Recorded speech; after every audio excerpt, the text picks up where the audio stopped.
Hello everyone, welcome back to my YouTube channel. Actually ನಾನು ಈ ಸ್ಟೋರಿಯನ್ನು ಯಾರ ಜೊತೆನೂ ಶೇರ್ ಮಾಡಬಾರ್ದು ಅಂತ ಅಂದ್ಕೊಂಡಿದ್ದೆ. ರಿಪೋರ್ಟಲ್ಲಿ 3 kg ಇದೆ ಅಂತ ಬಂದಿದೆ. ಡಾಕ್ಟರ್ ನೋಡಿದ್ರೆ ಬೇಬಿ ಸಣ್ಣ ಇದೆ ಅಂತ ಅಂತಿದ್ದಾರಲ್ಲ ಅಂತ ಅಂದ್ಕೊಂಡು ತಲೆ ಕೆಡಿಸ್ಕೊಂಡು ನೆಕ್ಸ್ಟು 3 days 4 days ಆಯಿತು, ಏನಕ್ಕೆ ಬೇಬಿ ಕೊಡ್ತಾ ಇಲ್ಲ, ಏನಾಗಿದೆ ಅಂತ. ಅಂದರೆ ರೆಗ್ಯುಲರ್ ಆಗಿ ಡಾಕ್ಟರ್ ನಮ್ಮ ಜೊತೆ ಕಮ್ಯುನಿಕೇಟ್ ಮಾಡ್ತಾ ಇದ್ರು. ಹಾಗೆ ನನ್ನ ಹಸ್ಬೆಂಡ್ ಕೂಡ NICUಗೆ ಹೋಗಿ ಬೇಬಿನ ನೋಡ್ಕೊಂಡು ಬರ್ತಾ ಇದ್ರು. ಹಾಯ್, ಹೆಲೋ, ನಮಸ್ಕಾರ ಎಲ್ಲರಿಗೂ. ನಾನು ಇವತ್ತು ಒಂದು ಸ್ಟೋರಿಯನ್ನು ನಿಮ್ಮ ಜೊತೆ ಶೇರ್ ಮಾಡ್ಕೊಳ್ಬೇಕು ಅಂತ ಇದ್ದೀನಿ. ಅದು ಏನು ಅಂದರೆ ನನ್ನ ಡೆಲಿವರಿ ಸ್ಟೋರಿ. ಆ್ಯಕ್ಚುಲಿ ನಾನು ಈ ಸ್ಟೋರಿಯನ್ನು ಯಾರ ಜೊತೆನೂ ಶೇರ್ ಮಾಡಬಾರ್ದು ಅಂತ ಅಂದ್ಕೊಂಡಿದ್ದೆ. ಬಟ್ ಸ್ಟಿಲ್ ಇವತ್ತು ಈ ವಿಡಿಯೋನ ನಿಮ್ಮ ಜೊತೆ ಹಂಚ್ಕೊಳ್ಳೋಕ್ಕೆ ಮುಖ್ಯವಾದ ಉದ್ದೇಶ ಏನು ಅಂದರೆ, ಇದು ಕೆಲವರಿಗೆ ಹೆಲ್ಪ್ ಆಗಬಹುದು ಅಂತ ಒಂದು ಸಣ್ಣ ಉದ್ದೇಶ ಅಷ್ಟೇ. ಓಕೆ, ವಿತೌಟ್ ಫರ್ದರ್ ಡ್ಯೂ ನಾನು ನೇರವಾಗಿ ವಿಷಯಕ್ಕೆ ಬಂದುಬಿಡ್ತೀನಿ.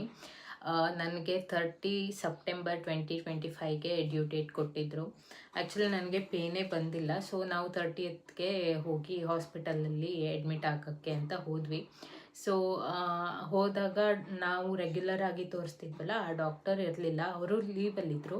ಇನ್ನೊಬ್ಬರು ಗೈನಕಾಲಜಿಸ್ಟ್ ಇದ್ದರು ಅದೇ ಹಾಸ್ಪಿಟಲಲ್ಲಿ. ಸೊ ಅವರು ನನ್ನ ಟೇಕಪ್ ಮಾಡಿದ್ರು. ಹೋದ ತಕ್ಷಣ ಏನಂದರು, ಫಸ್ಟ್ ಹೋಗಿ ಸ್ಕ್ಯಾನಿಂಗ್ ಮಾಡಿಸ್ಕೊಬನ್ನಿ ಅಂತ ಅಂದರು. ಸೊ ಸ್ಕ್ಯಾನಿಂಗ್ ಮಾಡಿಸ್ಕೊಳಕ್ಕೆ ಹೋದಾಗ ಬೇಬಿ ವೆಯ್ಟು 3 kg ಇತ್ತು. ಓಕೆ, ಫೈನ್ ಅಂತ ಅಂದ್ಕೊಂಡ್ವಿ. We can go for normal delivery ಅಂತ ಅಂದರು. ಸೊ ಮತ್ತೆ ಅವರು ಪೆಲ್ವಿಕ್ ಎಕ್ಸಾಮಿನೇಷನ್ ಮಾಡಿದ್ರು. ಸೊ ಪೆಲ್ವಿಕ್ ಎಕ್ಸಾಮಿನೇಷನ್ ಮಾಡಿದ ತಕ್ಷಣ ಏನಂದರು, ಬೇಬಿ ಸ್ವಲ್ಪ ಸಣ್ಣ ಇದ್ದಂಗಿದೆ ಅಂತ ಅಂದರು. ನಾನೇನು ಅಂದ್ಕೊಂಡೆ, ಏನಕ್ಕೆ ಹೀಗೆ ಹೇಳ್ತಾ ಇದ್ದಾರೆ ಡಾಕ್ಟರು, ರಿಪೋರ್ಟಲ್ಲಿ 3 kg ಇದೆ ಅಂತ ಬಂದಿದೆ. ಡಾಕ್ಟರ್ ನೋಡಿದ್ರೆ ಬೇಬಿ ಸಣ್ಣ ಇದೆ ಅಂತ ಅಂತಿದ್ದಾರಲ್ಲ ಅಂತ ಅಂದ್ಕೊಂಡು ತಲೆ ಕೆಡಿಸ್ಕೊಂಡೆ. ಆಮೇಲೆ ಏನಾಯಿತು, ಓಕೆ ನೋಡೋಣ, ನಾರ್ಮಲ್ ಡೆಲಿವರಿ ಅಂತ ಹೇಳಿದಾರಲ್ಲ, ಹೋಗಿ ಅಡ್ಮಿಟ್ ಆಗೋಣ ಅಂತ ಅಂದರು. ಸೊ ಪೇನ್ ಬರೋಕ್ಕೆ ಟ್ಯಾಬ್ಲೆಟನ್ನು ಇಂಡ್ಯೂಸ್ ಮಾಡಬೇಕು ಅಂತಲೂ ಹೇಳಿದರು. ಸೊ ಆವತ್ತು 30 ಸೆಪ್ಟೆಂಬರ್ ನೈಟು ನನಗೆ ಟ್ಯಾಬ್ಲೆಟನ್ನು ಇಂಡ್ಯೂಸ್ ಮಾಡಿದ್ರು. ಫಸ್ಟ್ ಟ್ಯಾಬ್ಲೆಟನ್ನು ಇಂಡ್ಯೂಸ್ ಮಾಡಿದ ತಕ್ಷಣ ಪೇನ್ ಸ್ಟಾರ್ಟ್ ಆಗಿಲ್ಲ ನನಗೆ. ಆಫ್ಟರ್ 4 hours ಮತ್ತೊಂದು ಟ್ಯಾಬ್ಲೆಟನ್ನು ಇಂಡ್ಯೂಸ್ ಮಾಡಿದ್ರು. ಆಗ ಸ್ವಲ್ಪ ನನಗೆ ನೋವು ಬರೋಕ್ಕೆ ಸ್ಟಾರ್ಟ್ ಆಯಿತು. ಸೊ ನಾವು ಹೋಗಿ ಲೇಬರ್ ರೂಮಿಗೆ ಹೋದ್ವಿ. ಸೊ ಲೇಬರ್ ರೂಮಲ್ಲಿ ಎಲ್ಲ ಏನು ಆಕ್ಸಿಜನ್ನು ಅದು ಇದು ಎಲ್ಲ ಏನೋ ಸೆಟಪ್ ಮಾಡಿಟ್ಟಿದ್ರು. ಸೊ ಡಾಕ್ಟರು ಇದಾಗಿದೆ ಯಾವಾಗಂದರೆ ಅಕ್ಟೋಬರ್ 1 ಬೆಳಗ್ಗೆ ಆಯಿತಾ ನನಗೆ ನೋವು ಸ್ಟಾರ್ಟ್ ಆಯಿತು. ಸೊ ಡಾಕ್ಟರ್ ಕೂಡ ಒಂದು 7-7:30 ಹಾಗೆ ಬಂದರು. 7-7:30 ಹಾಗೆ ಬಂದರು. ನನಗೆ ಸ್ವಲ್ಪ ಪೇನ್ ಸ್ಟಾರ್ಟ್ ಆಗ್ತಾ ಇತ್ತು, ಅಂದರೆ ತುಂಬ ಏನು ಪೇನ್ ಸ್ಟಾರ್ಟ್ ಆಗಿತ್ತು ಇನ್ನು. ಸೊ ಡಾಕ್ಟರು ಪೇನ್ ಸ್ಟಾರ್ಟ್ ಆಗಿಲ್ಲ ಅಂತ ಅಮ್ನಿಯೋಟಿಕ್ ಫ್ಲೂಯಿಡ್ ಇರತ್ತಲ್ಲ, ಸೊ ಅದನ್ನು ಬ್ರೇಕ್ ಮಾಡಿದ್ರು, ಅವರೇ ಬ್ರೇಕ್ ಮಾಡಿದ್ರು. ಸೊ ಬ್ರೇಕ್ ಮಾಡಿದ ತಕ್ಷಣ ಅದ್ರ ಕಲರು ಫುಲ್ ಬ್ರೌನ್ ಕಲರ್ ಇತ್ತು. ಸೊ ಡಾಕ್ಟರು ನಮ್ಮಮ್ಮನ ಕರೆದು, ನೋಡಿ ಈ ಥರ ಬ್ರೌನ್ ಕಲರ್ ಇದೆ, so we have to go for immediately for section, ಇಲ್ಲ ಅಂದರೆ ಮಗುಗೆ ತೊಂದರೆ ಆಗತ್ತೆ ಅಂತ ಅಂದರು. ಸೊ ಬ್ರೌನ್ ಕಲರ್ ಬಂದರೆ ಏನರ್ಥ ಅಂದರೆ ಮಗು ಮೋಷನ್ ಮಾಡ್ಕೊಬಿಟ್ಟಿದೆ ಅಂತ ಅರ್ಥ. ಸೊ ಡಾಕ್ಟರ್ ಸೆಕ್ಷನ್ ಯಾಕೆ ಸಜೆಸ್ಟ್ ಮಾಡಿದ್ರು ಅಂದರೆ, ಅದನ್ನು ಮಗು ಸ್ವ್ಯಾಲೋ ಮಾಡಿದರೆ ತುಂಬ ಪ್ರಾಬ್ಲಮ್ ಆಗೋದು ಅಂತ. ಸೊ ಇದೆಲ್ಲ ನನ್ನ ಮುಂದೆನೇ ನಡೀತಿತ್ತು, ಆಯಿತಾ, ಮಾತುಕತೆ ಎಲ್ಲ ನನ್ನ ಮುಂದೆನೇ ನಡೀತಿತ್ತು. ಸೊ ನನಗೆ ತುಂಬ ಭಯ ಆಯಿತು ಆ ಟೈಮಲ್ಲಿ. ಯಾಕೆಂದರೆ ನಾನು ಸೇಮ್ ಸ್ಟೋರಿ ಕೇಳಿದ್ದೆ ಅದೇ ಹಾಸ್ಪಿಟಲಲ್ಲಿ. ಸೊ ನಾವು ಅಡ್ಮಿಟ್ ಆಗಿದ್ವಲ್ಲ ಅದೇ ಹಾಸ್ಪಿಟ್ಲಲ್ಲಿ ಹಿಂದಿನ ದಿನ ಅಷ್ಟೇ ಒಂದು ಮಗುಗೆ ಈ ಥರನೇ ಸ್ವ್ಯಾಲೋ ಮಾಡಿ ಅದು ಬೇಬಿನ ಆ ಹಾಸ್ಪಿಟಲಲ್ಲಿ ರಿಕವರ್ ಮಾಡೋಕ್ಕಾಗಲ್ಲ ಅಂತ ಬೇರೆ ಕಡೆ ಕಳಿಸಿದ್ರು. ಸೊ ಆದರೆ ಅವರದ್ದು ಒಂದು ಡ್ರಾಬ್ಯಾಕ್ ಇತ್ತು ಆ ಬೇಬಿದು. ಏನು ಅಂದರೆ, ಅವರು ನಾರ್ಮಲ್ ಡೆಲಿವರಿ ಆಗಬೇಕು ಅಂತಲೇ ಕೂತ್ಕೊಂಡು ಆ ಥರ ಆಯಿತು ಅಂತ ಹೇಳಿದ್ರು. ಬಟ್ ನನಗೆ ಯಾವಾಗ ಅವರು ಈ ಥರ ಹೇಳಿದ್ರು ನೋಡಿ, ನಾನು immediately I said okay for section, ಆಯಿತಾ. So immediately I said okay for section. ಆಮೇಲೆ ಏನಾಯಿತು, ಸೆಕ್ಷನ್ನಿಗೆ ಕರ್ಕೊಂಡು ಹೋದರು. ಸೊ ಬೇಬಿ ಹುಟ್ಟಿದ ತಕ್ಷಣ ಹೇಳಿದರು doctor, congrats, you have baby boy, like you have given birth to baby boy ಅಂತ ಅಂದರು. So I was so happy, ಆಯಿತಾ. ಆಮೇಲೆ ಏನಂದರು, ನಾನು ಕೇಳಿದೆ ಬೇಬಿ ಎಲ್ಲ ಓಕೆನಾ ಅಂತ ಕೇಳಿದೆ. ಡಾಕ್ಟರ್ ಏನಂದರು, ಬೇಬಿನ ಸ್ವಲ್ಪ ಆಬ್ಸರ್ವೇಷನಲ್ಲಿ ಇಡಬೇಕಾಗತ್ತೆ.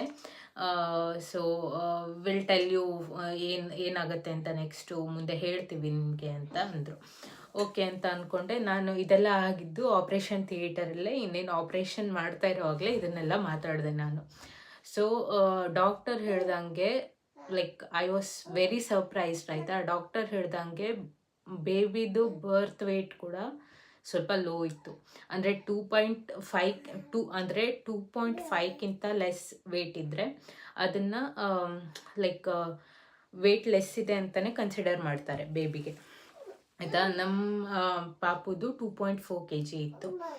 ಸೊ ಬಟ್ ರಿಪೋರ್ಟಲ್ಲಿ as I said it was like 3 kg ಇತ್ತು, ಆಯಿತಾ. So I was very nervous ಆ ಟೈಮಲ್ಲಿ.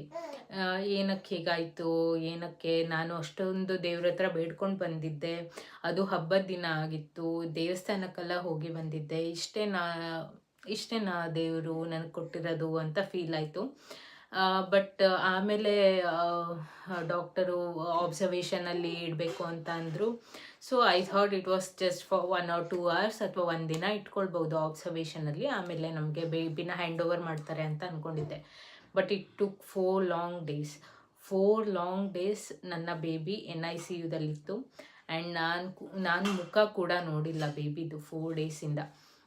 So I was very nervous, ಏನೋ ಎಮೋಷ್ನಲ್ ಆಗಿಬಿಟ್ಟಿದ್ದೆ ಆ ಟೈಮಲ್ಲಿ. ಸೊ ಏನು ಮಾಡೋದು, ನೆಕ್ಸ್ಟು 3 days 4 days ಆಯಿತು. ಏನಕ್ಕೆ ಬೇಬಿ ಕೊಡ್ತಾ ಇಲ್ಲ, ಏನಾಗಿದೆ ಅಂತ. ಅಂದರೆ ರೆಗ್ಯುಲರಾಗಿ ಡಾಕ್ಟರ್ ನಮ್ಮ ಜೊತೆ ಕಮ್ಯುನಿಕೇಟ್ ಮಾಡ್ತಾಯಿದ್ರು. ಹಾಗೆ ನನ್ನ ಹಸ್ಬೆಂಡ್ ಕೂಡ NICUಗೆ ಹೋಗಿ ಬೇಬಿನ ನೋಡ್ಕೊಂಡು ಬರ್ತಾಯಿದ್ರು. ಬಟ್ ಸ್ಟಿಲ್ ನನಗೆ ಒಂದು ಇರುತ್ತಲ್ಲ, ನಾನು ಹೋಗಬೇಕಿತ್ತು ಅಂತ. ಸೊ ನನಗೆ ಓಡಾಡೋಕ್ಕೂ ನೀಟಾಗಿ ಆಗ್ತಾ ಇರಲಿಲ್ಲ. C-section ಅಂದರೆ ಗೊತ್ತಲ್ವಾ, ಎಷ್ಟೊಂದು ಆಫ್ಟರ್ ಬರ್ತ್ ತುಂಬ ನೋವಿರುತ್ತೆ. 2 days ನನಗೆ ಓಡಾಡೋಕ್ಕೆ ಆಗ್ತಿರಲಿಲ್ಲ ನೀಟಾಗಿ. ಆಮೇಲೆ 4th day ಏನು ಮಾಡಿದ್ರು, ನನ್ನನ್ನು NICUಗೆ ಕರ್ಕೊಂಡು ಹೋದರು, ವೀಲ್ ಚೇರಲ್ಲೇ ಕರ್ಕೊಂಡು ಹೋದರು. ಸೊ ಅಲ್ಲಿ ಫೀಡ್ ಕೂಡ ಮಾಡಿಸಿದ್ರು. ಆವಾಗ ಸ್ವಲ್ಪ ಸಮಾಧಾನ ಆಯಿತು ನನಗೆ. ಬೇಬಿನ 5th day ನಮಗೆ ಹ್ಯಾಂಡ್ ಓವರ್ ಮಾಡಿದ್ರು. ಸೊ ಬೇಬಿ ಮತ್ತು ನಾನು ಇಬ್ಬರು ಈಗ ಚೆನ್ನಾಗಿದ್ದೀವಿ.